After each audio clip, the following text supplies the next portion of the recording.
bienvenue dans cette nouvelle vidéo qui sera le vlog book haul des Imaginales. Au départ je voulais faire un vlog entier, puis un book haul entier s'il y avait lieu, mais je n'ai pas eu assez de contenu pour mon vlog, j'ai pas filmé assez, voilà, le vlog n'aurait pas été assez bien, du coup je vais enlever les moments parlés du vlog et faire un vlog juste avec de la musique, avec des images et faire le petit book haul après. Donc voilà, j'espère que la vidéo vous plaira et je vous laisse tout de suite avec la petite partie vlog.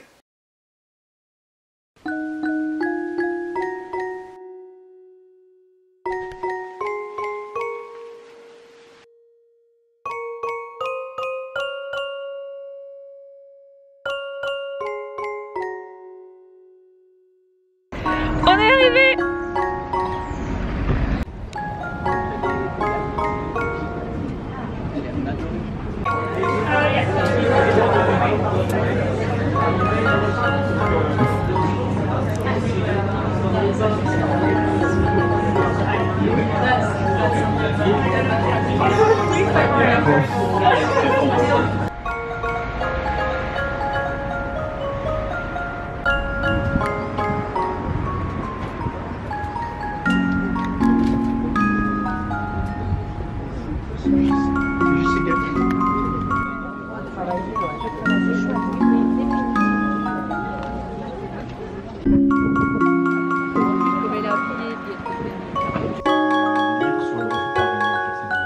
L'apologie de l'anarchisme.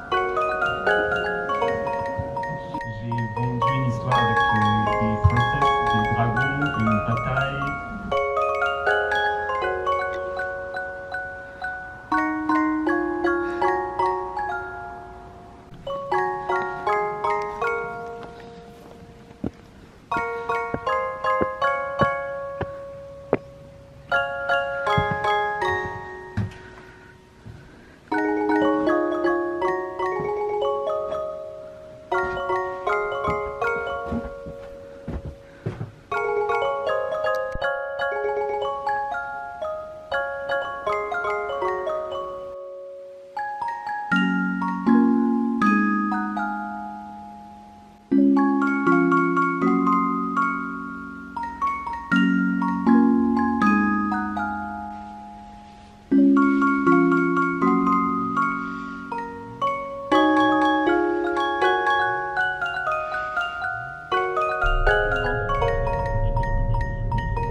Welcome back! Nous allons donc faire le book haul maintenant.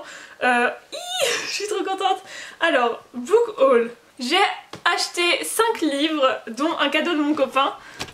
Et je vais vous les montrer tout de suite. Alors, je filme debout, c'est trop bizarre de filmer debout.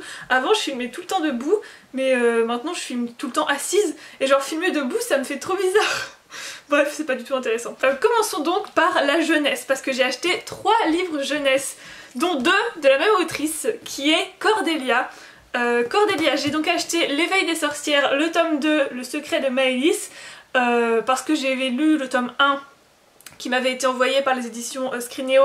Je l'avais lu, je l'avais adoré, donc je l'ai fait dédicacer, et donc du coup j'ai pris le tome 2. parce que on est en octobre, c'est le moment parfait pour lire des trucs sur les sorcières. Et le tome 3 va paraître très bientôt et je crois qu'il y aura que 3 tomes. Voilà, le tome 1 était vraiment super, il parlait de sexisme au collège, il parlait de féminisme du coup, de régler ses problèmes grâce à la magie, mais du fait qu'on peut les régler aussi sans magie et que c'est possible de faire des choses dans le monde pour se battre contre le sexisme. Et puis ça suit des gens qui sont en, je sais pas si c'est 6ème, 5ème, enfin ils sont trop mignons et j'ai envie de les protéger et de leur faire des câlins. Et ensuite de Cordelia j'ai acheté Alana et l'enfant vampire, qui est un roman qui est paru avant l'éveil des sorcières il me semble, et je ne connais pas le résumé. J'ai pas envie de lire le derrière de couverture parce que on sait jamais avec les derrières de couverture, avec les 4e de couverture et les synopsis, on sait jamais ce qui va nous être révélé et ça se trouve on va savoir toute l'histoire avant même de la commencer. Donc je préfère toujours ne pas lire les derrières de couverture. Mais je crois que ça parle de handicap, de vampire, obviously. Et voilà, la couverture est trop jolie. Ensuite, dernier roman jeunesse que j'ai acheté, c'est Monstre Hotel, les chasseurs de trésors de Karina Rosenfeld. Karina Rosenfeld est une autrice dont j'entends parler depuis très longtemps, en très bons termes, et je suis hyper heureuse d'avoir trouvé un de ses livres qui m'intéressait beaucoup, puisque ce livre a l'air juste trop bien. C'est une famille qui achète un ancien hôtel, un vieux manoir, dans le but de le rénover. Et donc c'est une famille qui emménage là-dedans, et la petite fille se rend compte qu'il y a des monstres dans l'hôtel et c'est la seule qui est capable de les voir. Et il va y avoir une histoire de quête, etc. Trop bien. Trop cool. La couverture pareil, elle est trop jolie. Et oui voilà, ça parle de monstres, et d'un hôtel, genre d'un grand manoir. J'adore, vraiment j'adore, c'est trop cool. Ensuite j'ai acheté Contes de Bretagne de Paul Féval. Alors ça c'était un petit stand, le monsieur était trop mimes et en plus il avait l'air d'avoir une culture incroyable. Il éditait, je pense que c'était lui qui avait cette maison d'édition, il édite des textes de plein de genres différents. Il édite par exemple des nouvelles surnaturelles de Arthur Conan Doyle, il édite des contes d'Angleterre et d'Écosse, il édite des contes de Bretagne, il édite plein de trucs trop cool et j'avais envie d'acheter plein de trucs sur ce stand, mais je me suis décidée à acheter Contes de Bretagne du coup parce que bah, vous le savez peut-être, je suis assez passionnée par la matière de Bretagne, le roi Arthur, tout ça, donc évidemment ça m'a attirée.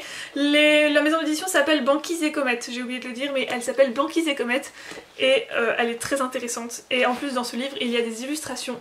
Donc c'est trop génial, voilà. Et oh là là, ma batterie clignote, ça va s'arrêter bientôt. Vite. Le dernier livre que j'ai acheté, c'est Une couronne d'os et d'épines de Emily Norsken. C'est un livre de fantasy avec du queerness dedans, de la non-binarité, un ordre de corbeaux. Il y a le nom corbeau dedans, c'est pour ça que je l'ai acheté. De l'espionnage pour le compte du royaume. Ça va être trop bien. Ça va être trop cool. Je le sens, j'ai un feeling avec ce livre que ça va devenir un de mes livres préférés de fantasy et je suis sûre que je ne serai pas déçue. J'ai ce feeling. La couverture est magnifique, j'ai même acheté une illustration, enfin c'est mon copain qui me l'a offert d'ailleurs, j'ai acheté une petite illustration de la 4e de couve, donc voilà. Et pareil, il est dédicacé. Tous les livres que j'ai eus sont dédicacés sauf celui de Paul Féval parce que Paul Féval il est mort depuis 200 ans je crois, donc il aurait eu du mal à me dédicacer son livre. Mais voilà, donc c'est tous les livres que j'ai achetés aux Imaginales. Je suis trop heureuse, trop contente de mes trouvailles et de mes découvertes, etc. C'était vraiment trop cool. J'espère que la vidéo vous aura plu, même si elle était un peu bizarre. J'espère que vous avez passé un bon moment avec moi, j'espère que vous allez bien, que vous prenez soin de vous. Et je vous dis à très bientôt pour une prochaine vidéo. Bye!